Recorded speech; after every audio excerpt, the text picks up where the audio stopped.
This is English shorthand dictation number 252 and the dictation speed is 120 words per minute. Ready? Start. The policy of uniformity, emphasizing centralization of everything at the center, has failed in India. The Congress must admit this fact. We have wasted time by following this policy for 47 years. We must rethink on this policy. The unitary constitutional approach has failed. The federal structure in our constitution must be strengthened. The state governments must have more voice in the central administration. Our constitution must be rewritten to emphasize federal structure. The majority of people belonging to minority communities feel that they are neglected. The center is trying to divide those sections on party lines. Instead of indulging in such things, the center must try to satisfy the aspirations of the minorities. There is a feeling in Tamil Nadu that the Hindi language is being imposed. Nowadays, the Congress members have also joined us on this issue. I do not know whether it is a true feeling or not. More and more Hindi programs are being telecast on television. In the name of Tamil programs, Hindi programs are being telecast with dubbing in Tamil. It is a horrible Tamil dubbing, as dubbing is done in the north. How long will it go like this? I wanted Tamil words, not English and Hindi words in Tamil broadcasts. I wrote to the ministers, but the Honorable Minister replied that it is appropriate to use English and Hindi words in Tamil broadcasts. I do not know why they are afraid of Tamil. We are always with them. We voted for them. We sent 28 members of parliament. So do not be afraid of Tamil. We want Tamil in Tamil broadcasts. We do not want Tamil in English broadcasts or Hindi broadcasts. This must be understood. But they continued like this. Can you use Tamil words in Hindi broadcasts?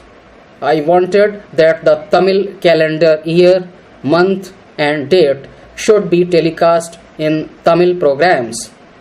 But the minister said that there was no proposal for telecasting Tamil calendar in Tamil programs. The Tamil broadcast mentioned the name of a year 1915 Saka, which we do not understand. I do not know what it means. We inquired about it from a number of people. I inquired about it from the former governor. Nobody was able to tell me its meaning. I do not bother whether it is a Sanskrit word or a Hindi word. I have no objection to it. But you should also broadcast and telecast Tamil months and years. What is wrong in it? You are trying to treat the Tamil people as second-class people. It will only be encouraging the divisive forces in Tamil Nadu. Mr. Vice Chairman, sir, I have been listening to the speeches made on the motion of thanks during the last couple of days. Members from the Treasury benches as well as from the opposition spoke on various aspects. After hearing what has been said so far, I find that most of the speakers from Treasury benches are apologetic. They spoke without any conviction. Sir, the address is full of platitudes and I am really aghast at this naivety. I am therefore inclined to agree with the observation made by the former President, Mr. Venkata Raman, that the President's address was only a ritual and that it did not serve any purpose. So, it is better to dispense with it. I totally agree with that observation.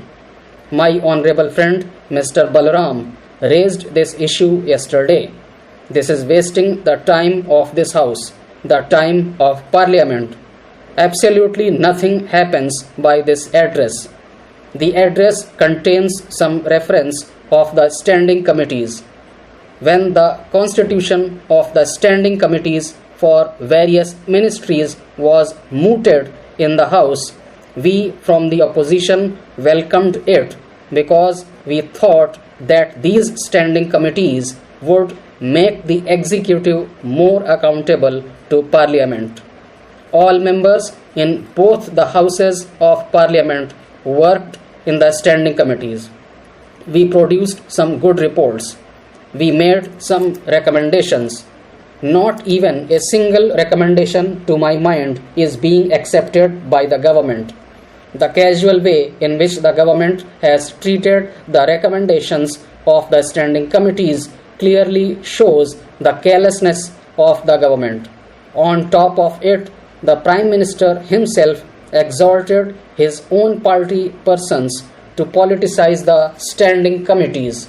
This is really the most unfortunate thing coming from the Prime Minister of this country, because in the parliamentary system of government, the committee system has its own role, and it is a time-tested, well-taken institution which will make the executive accountable to Parliament and to the people.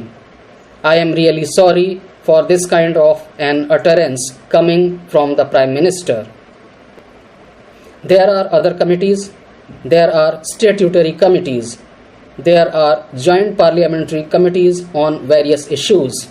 The government's attitude toward the recommendations of those committees is also most unfortunate. For example, the Joint Parliamentary Committee on Securities Scam produced a unanimous report. The party which is ruling this country had majority in the committee. But the moment the committee report came in for discussion in this House, the way in which the members of the government, including the ministers in the cabinet, attacked the findings of the committee is really very unfortunate. Sir, I rise to speak on this motion of thanks. When Dr. Shankar Dayal Sharma was elected to the highest office in the country, the Prime Minister said that the nation was safe in his hands. I now remember those words. What the Prime Minister said then has been proved today. The nation is safe in his hands. The President has said that the year 1993 started with problems but ended on a note of optimism. It is proved. Why did he say that the year ended on a note of optimism?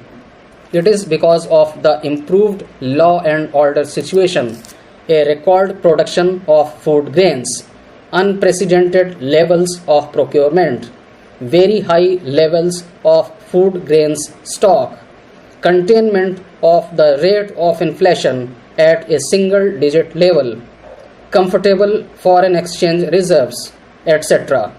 These are the achievements of the present government during the last 3 years. The President has talked about the achievements and the future programs of the present government. I heard my honorable friend Mr. Morarka. He was jokingly saying that the greatest achievement of the present government is the turning of the minority into majority. I wish he were here, but he is not present here. Turning our $1 billion of foreign exchange reserves into $13 billion is not a joke. It is not easy. We could do this under the leadership of the present Prime Minister, who has rightly chosen the right man as the Finance Minister of India. Today, I am very happy that we have the best Finance Minister. He is the best Finance Minister in the world. I feel very much privileged to have him. So, we must be thankful and grateful to the President for mentioning all these things. The inflation rate in 1991 was 17%. Today, it is just above 8%. So we have to be thankful to him for mentioning this. About the law and order situation, of course, he has said that it has improved, but it is very debatable.